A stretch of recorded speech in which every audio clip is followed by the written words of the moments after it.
incredible match. 自己也是比较想证明自己。中国队又多了个大满贯的得主。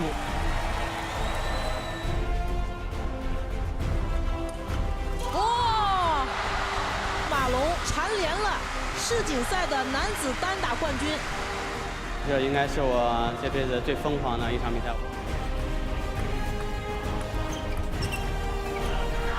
Ma Long and Wang Chuqin, what a performance! 现在来到了男单的冠军点。啊！马龙终于完成了3连冠的壮举。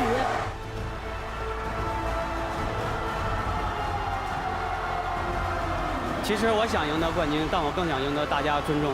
I am made in China。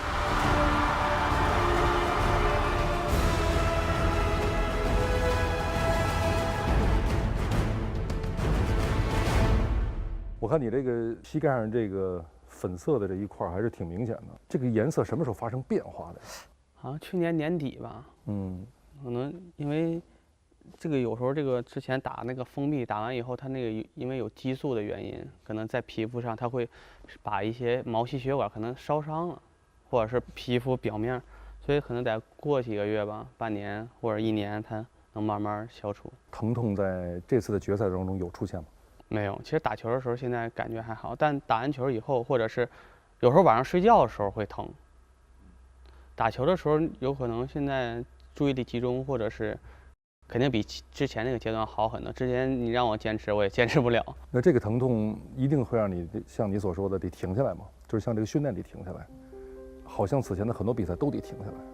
这是真到了一个必须把身体重新调整的这个阶段。没有，我感觉这个疼痛之前是没办法进行，就是有很多次想坚持，但是确实也很难。现在是基本在控制范围之内，这种疼现在是可能有一些不舒服，但可以忍的这种。真正在比赛里的时候你就忘了，没感觉。但你要下来平时训练的时候，你老是刺激这个位置的时候，你又不是像比赛那么集中的时候，会感觉有不舒服。但其实你当时心里挺有底的吧？觉得这个伤不过是一次小干扰。它没有什么威胁性，就是我只要认真对待，几个月它就会好。还是当时有很大的不确定。当时的时候，刚开始看的时候，我感觉很简单，就像原来一样，原来也疼过，可能简单做处理或者休息10天8天的，也就差不多了。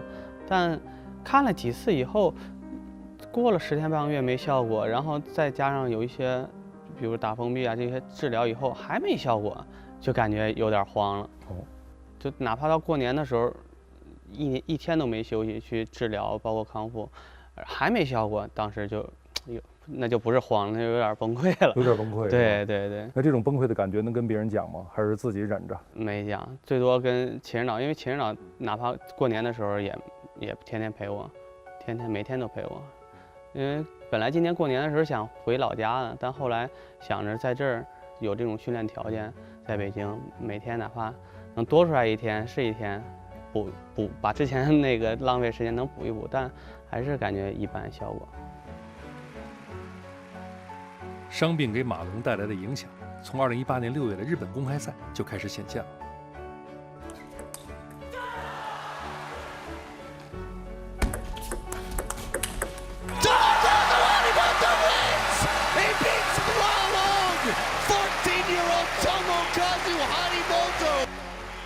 A tough loss for Ma Long. We saw him last week, the way he so steadily handled Fan Zhendong. 此后，马龙因伤退赛的消息接连传来。瑞典乒乓球公开赛是正在进行。昨天呢，马龙宣布因伤退赛。国际乒联官方宣布，马龙由于伤病退出即将举行的年终总决赛。奥运冠军马龙因膝盖伤病宣布退出本次止痛赛。其实我们当时觉得这是战略性吗？这是策略吗？还是你就是想充分调整、充分休息？确实，之前就像您说的，这个感觉是没什么问题，就因为你要提前报名，你不可能只有提前那1、2天你才开始报名，提前1个月报名，感觉像我们乒乓球这种伤都是劳损伤，你歇个10天半天、10天半个月，再有点治疗康复就差不多。但从小到大就没有过这么长时间没练球，3、4个月可以，所以说中间有很多比赛你没办法，就觉得1个月应该好了，但到那时候没好，下个比赛又来了，你报不报名？不报名可能又浪费一次比赛，因为离世界比赛比较近，你肯定还是需要有一些比赛想去检验你休息这么长时间到底状态怎么样，想去练一练、打一打，但还是没办法打。你刚才说的自己挺焦急的，甚至有点慌了。那个别人是不是对你开始有一些不确定了？说马龙还行吗？我感觉还好吧。其实我们要平时没比赛，感觉有的时候还是挺平静的，网络上。但其实那个阶段我都没怎么来到球馆里，我可能就在1楼健身房比较多，然后来球馆不多，因为有的时候你要天天练不了球吧，来到这馆你看着他们练，你也挺心烦的。哎呀，我也想练。所以说，首先还不如不上来呢。在过程当中，一定你会觉得，其实时间周期和节奏你把握的挺好的，就反正是布达佩斯一定得打。在过年的时候，真害怕当时打不了，因为离的时间太短了，而且当时还没法练呢。你需要训练恢复，再从你身体的能动，再到你专项这种体能，还是有一定区别的。所以说，当时确实没什么底。刘指导说：“你别光先练身体，你哪怕上来。”站着防一防，随便拉发俩球，搓一搓，就找乒乓球的感觉。哪怕每天稍微动一点点，这种专项的这种运动，跟你平时这种主动的这种有意识的保护还是不一样。所以说，就开始有球的这种恢复吧。我觉得这一点可能也非常重要。但真是不能打直通了，下决定的那一瞬间，当时是很爽快的说：“行吧，我这次不打了，还是得折腾好几天，才做出这个决定。”我觉得当时就觉得不打了，这样一次比赛其实也很重要，但还是想着，如果要想打后面的比赛，不想因为没恢复到一个比较好的一个状态，怕比赛里又因为受伤，那样反复的话，有可能对你这个伤会影响更大，所以就跟教练组商量就不打了，就好好再利用这1个星期时间再巩固一下，然后到封闭训练的时候能够开始的全身心投入去练。因为伤病，很多时候马龙只能坐在场边看队友们训练。治疗膝伤和体能康复成为马龙首要的目标，他的竞技状态被画上了一个问号。今年3月，阔别国际赛场半年多的马龙终于复出，在决赛中逆转击败了队友林高远，获得男单冠军。能够从伤病中走出来，这个冠军比我拿其他任何的公开赛冠军都要开心。4月的亚洲杯决赛，马龙2比4负于樊振东。对于刚复出的马龙来说，2场比赛，1个冠军，1个亚军，成为他世乒赛前的一剂强心剂，也让大家期待他能再次捧起圣伯莱德杯。其实你心里还是有底，对自己还是有底，哪怕2个月，哪怕比这时间更短，还是能回到自己基本能够掌控的一种状态和水平。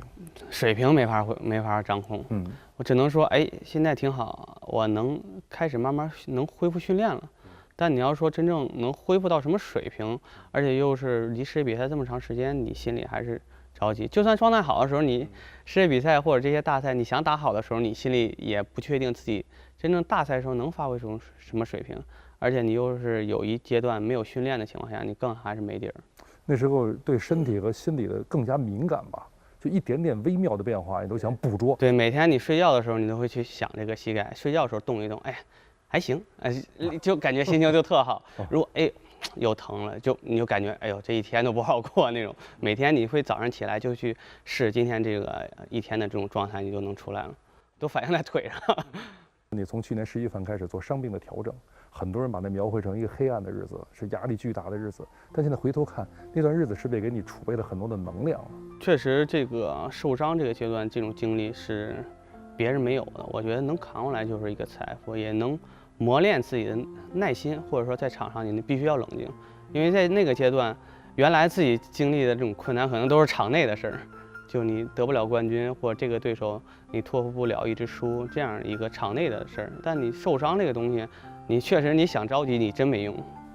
你只能去等待，或者说每天康复，耐下心来，每天重复一样的事儿，从早到晚一样的事儿。然后那种煎熬或者是你必须静下来，冷静，每天认真的去对待一件事，就磨练内心的东西，我觉得是别人没有的。来到世乒赛的举办地布达佩斯，马龙开启了自己大赛模式。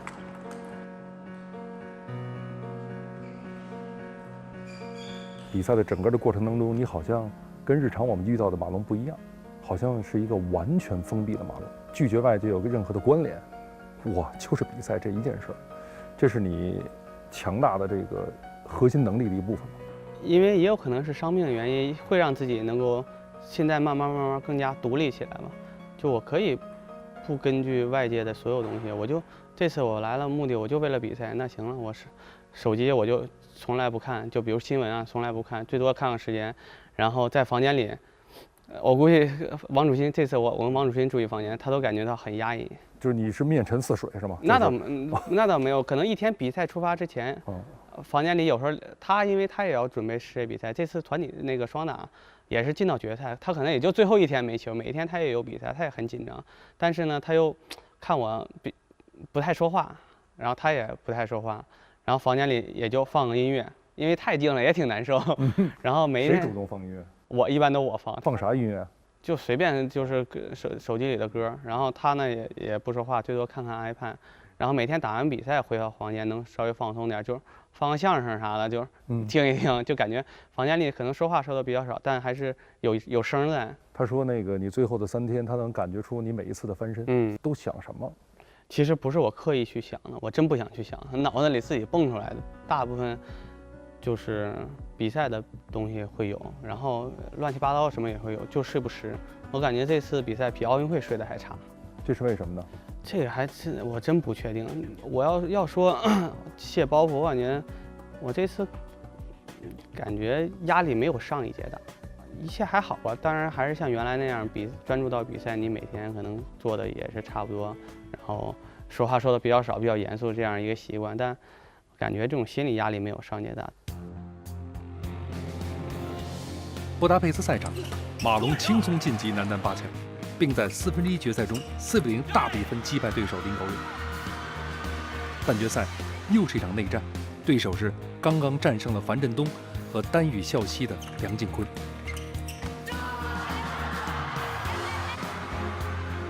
最后一场球更加困难，因为在这样一个决赛的气氛里，之前没有遇到过外国人，这种心理上的压力肯定会比中国人的压力会更大一些。但也希望能够自己像跟这2场内战一样，从一开始能够放轻松嘛。马龙距离自己的世乒赛男单3连冠只差1场胜利。接下来另外一场半决赛，马龙坐在观众席，见证了自己决赛对手的产生。It was a big moment for me, and I'm really happy to be in the final. It will be a tough match. I have to play on my highest level, and I will give him a big challenge. And I'm looking forward for the final tomorrow. It's a fight. I mean, I played Malone, and I play Liu also, on the bench, so that's quite fun. 这是马龙第一次在世乒赛男单决赛中面对外国选手，也是中国乒乓球队自2005年世乒赛后第一次在世乒赛男单决赛中遭遇外战。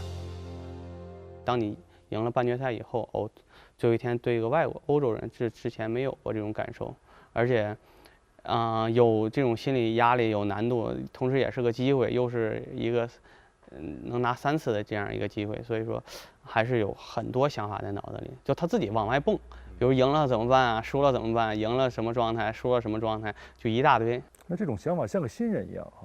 就是大家可能都会想胜负的问题。对对对。有什么是你特别独特的？更多的还是这种自己内心里这种一个较量，一个消极的一个积极的，你怎么能够去这种屏蔽这个消极的东西？因为你会去想到我输了怎么办？输了这样在一个欧洲比赛里又错失第3次这种夺冠，就是这种消极的很多。但同时你也要用积极去想，他再怎么强，他也不如中国队的强。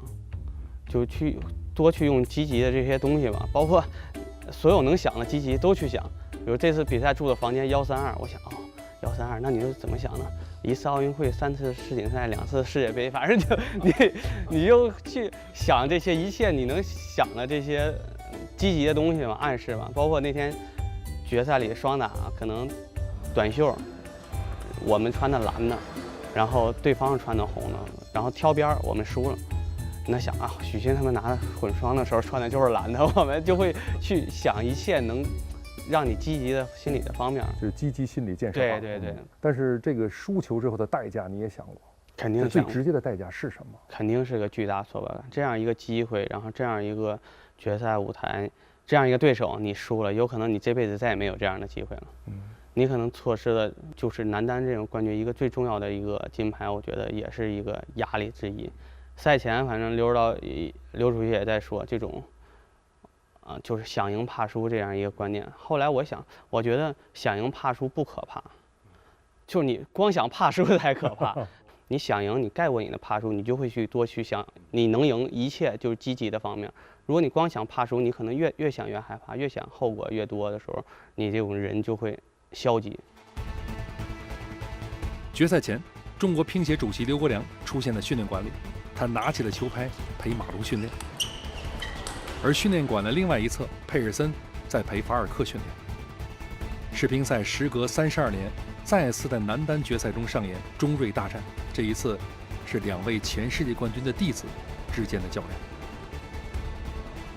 他很罕见的带了球板，这个球板冥冥之中好像就为了这个决赛在做着准备。我看着那个视频当中，虽然他失误挺多，但他一直是笑着在陪你在进行的练，这好像就是运气的一部分吧。那天差不多练了半个小时吧，他有些东西发球啊、接发球这种前三板还是很精的，然后还是现在这个年代还是比较少的，所以说他让我们能够更加注意力集中，而且他又打得快，咣咣咣，来回打几下，你跟他练的时候你也会精力全部集中。所以说这种赛前这种调动上还是有一些作用，再加上这次正好决赛对手是正将，现在你也不好找出正将来。他能用什么办法能激励你，能够激发你？语言上，我觉得他太厉害了。对，他会帮你减压或者是激励你。每次你无论哪怕不是这次比赛之前的也是，你心情好或不好，你跟他聊完天，你心情都挺好。他就能用语言能够去帮你化解这样一个现在这种心理所处的位置，或者说能让你心情好，他反正就能帮你。如果我想他，如果要过去年代，他肯定是一个特别好的政委。刘主席可能特爱吃大闸蟹，我不知道啊是不是确认啊，但他描绘你的这个打法的时候，他用这个绑大闸蟹来描绘，说你以前打球是把那个对手妥妥帖帖的，一点一点的把它缠绕在一起，很完美的大闸蟹绑好了。说现在好像不具备说这么完美了，可能这儿露一个小的这个角，那边露一个小的一个细节，但是你始终在不断的在抑制对手，在控制对手，这是你的核心能力吗？这是你的那个真的是制胜的法宝吗？对，我觉得我这种打法，这也是乒乓球一个魅力，我觉得就可以相互大家制约。然后确实对于我来说，现在这个一个技术发挥，再一个怎么能限制对手发挥，我觉得是对我来说非常重要。我的技术一定不是最先进的，但你要是能够限制住它，发挥不出来的话，我觉得对于我来说，或者是你年龄越大，你更要去加强的一部分。这也是自己能够还坚持吧，或者说能坚持在最高水平之一，我觉得一个重要的地方嘛。4月28日，马龙向他的世乒赛男单3连冠发起冲击。在此之前，他已经带领小将王楚钦获得了男子双打的金牌。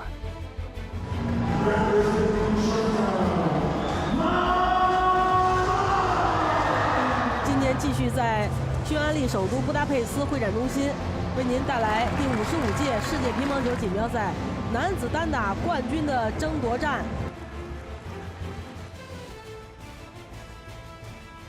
马龙开局就以11比5、11比7占得先机。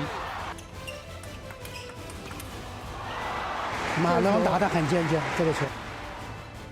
随后，法尔科在相持中发现了机会，以11比7又扳回一局。第4局比赛，马龙失误较多，比分一直落后于对手。马龙，尤其是这一局是马龙遇到最困难的一局。从第4局开局的时候，我就感觉我这个节奏就感觉急了，就节奏比较快，就是想放，当时你都不想放下来了。你想，因为当时虽然是大比分2-1领先，但是从场上这种局面控制上，或者是从一些技战术角度上，我感觉已经有些难受了，或者是很难受了。当时。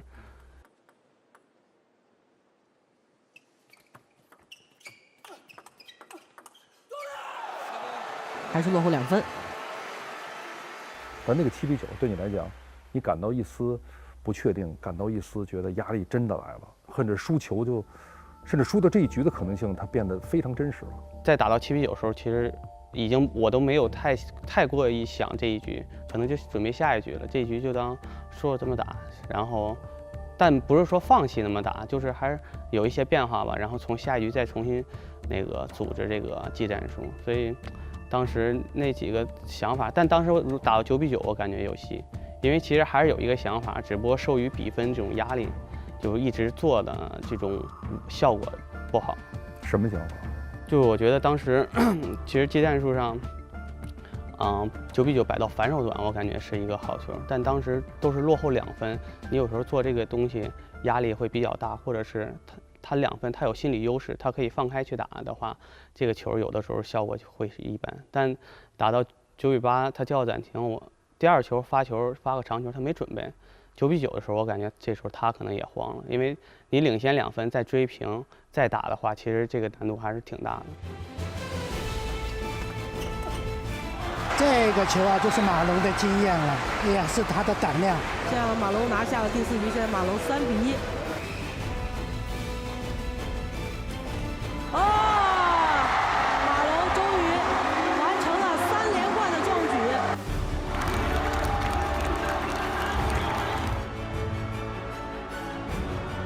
其实我想赢得冠军，但我更想赢得大家尊重。这场比赛我不光是代表自己，更重要是代表球队，代表中国。I am made in China。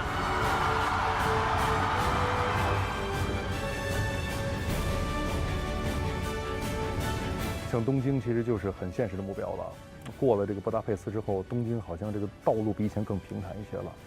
这个你面临着自己的第3届奥运会了，哪些是马龙要积极的去做的，是很特殊的属于你的一些日子要过。因为这个400多天不仅是一次次比赛了，一定你还要调整到自己最好的那个，你要做些什么东西。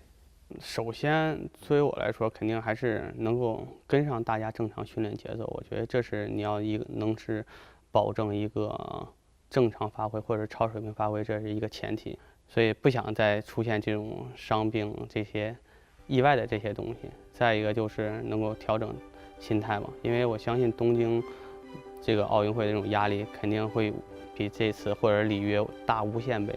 所以说这种调节这种心态上的东西也是需要接下来跟教练啊或者自己这方面能好找到一个好的这种方式吧。我在深圳，我问过郭亮，我说这个乒乓队里以后谁能干教练这件事儿？马龙啊！我说为什么呀？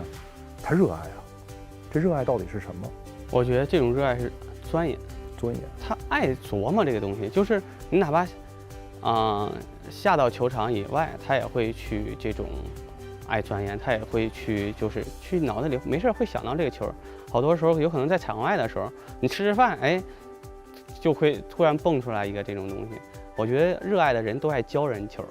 作为我们来说，有的时候年轻运动员问我也挺爱教的，就感觉哎，这个东西你可以试试，我可能试不了了，我年龄受不了，你试试。我感觉热爱有的时候也是一种钻研嘛。那热爱是天赋嘛？因为你好像与生俱来就是这样吗？我觉得是天赋热爱，他对于这种球的感觉，而且他这种钻研，他也不是去瞎想，他还是觉得有些东西是可能的。乒乓球需要一个乒乓球世界里的费德勒，就他能打很长，能够奉献出大家所期待的那个成绩啊，那个比赛的过程。